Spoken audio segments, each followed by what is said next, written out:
नमस्कार सर्वांना. तर स्वागत आहे तुमचं माझ्या छोट्याशा ब्लॉगमध्ये. तर आज आहे होळी. तर होळीसाठी आज पुरणपोळी बनवायची होती. तर प्रत्येकजण वेगवेगळ्या पद्धतीने पुरणपोळी बनवतो. तर मी पण एक वेगळ्या पद्धतीने बनवणार आहे. एकदम मऊ आणि लुसलुशीत, तोंडात टाकताच विरघळणारी अशी पुरणपोळी.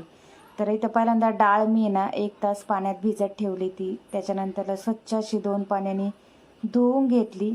त्याच्यानंतरला कुकरमध्ये टाकून त्याच्यामध्ये 2 ग्लास पाणी टाकून घेतलं. त्याच्यात थोडीशी हळद टाकली. हळद आणि थोडं मीठ टाकलं आहे. त्याच्यामध्ये थोडंसं 1 चमचा भरून तेल टाकलं आहे. तर हे सगळं मिक्स करून कुकरचं झाकण बंद करून आपल्याला 2 ते 3 शिट्ट्या घ्यायच्या आहेत. तर इथं मी आता कुकर लावून घेतला बाजूला आणि त्याच्यानंतरला मी कुकरचे 3 शिट्ट्या आपल्याला घ्यायच्या आहेत.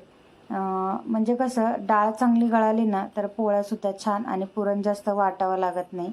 आरामशीर पुरण आपलं गूळ टाकला की त्याच्यामध्येच छान असं वितळून जातं. तर पाहू शकता इथं डाळ आपली किती छान शिजलेली आहे. मी 3 शिट्ट्या घेतलेल्या आहे.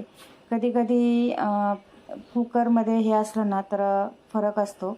त्यामुळे कधी 2 घ्यावं लागतात, कधी 3 घ्यावं लागतात. तर मग इथं पाहू शकता डाळ आपली छान अशी एकदम शिजलेली आहे छान अशी. त्याच्यानंतरला मग मी डाळ अशी याच्यामध्ये चाळणीमध्ये काढून ठेवली तोपर्यंत थंड होण्यासाठी. इकडं मी लगेच पीठसुद्धा मळून घेतलं. तर 1 चमचा मी ना तेल टाकलेलं आहे आणि गव्हाचं पीठ आणि मैदा हे दोन्ही मिक्स घेतलेलं आहे मी. फक्त मैद्याच्या नाही बनवत, तर थोडंसं गव्हाचं पीठ आणि थोडं मैदा असं करून घेतलेलं आहे. त्याच्यात तेल टाकलं आहे आणि मीठ टाकलेलं आहे. तर त्याच्यामध्ये हळद टाकताना डायरेक्ट अशी हळद नाही टाकायची आणि तेल टाकल्यावरती ना पूर्ण पिठाला तेल जे आहे ना ते लागलं पाहिजे, जेणेकरून आपलं कुठं तेल एक साईडला नाही लागलं पाहिजे पिठाला.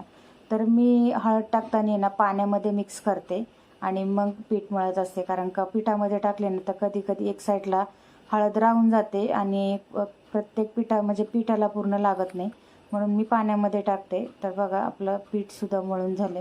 आता याला आपल्याला झाकून ठेवायचं आहे. झाकून ठेवल्यानंतर मी याला आहे ना पाण्यामध्ये ठेवत असते. याच्यामध्ये पाणी टाकलं 1 ग्लास आणि पाहू शकता आता इथं मी पुरणसुद्धा वाटून घेतलं. पुरण आपल्याला वाटायला जरा पण कष्ट घ्यावं लागले नाही, कारण का डाळ जास्त शिजली होती त्याच्यामुळे. इथं गूळ टाकलेला आहे आणि पाहू शकता पुरण आपलं एकदम छान झालेलं आहे. तर इथं पाहू शकता स्कूलमध्ये आज मराठी भाषा दिवस आहे. त्याच्यामुळे त्यांचं आज त्यांना सगळ्या म्हणजे मुलींना नऊवारी साडी वगैरे घालण्याला सांगितलं. तर पाहू शकता तुला नऊवारी साडी घातली. कसं वाटलं नक्की सांगा.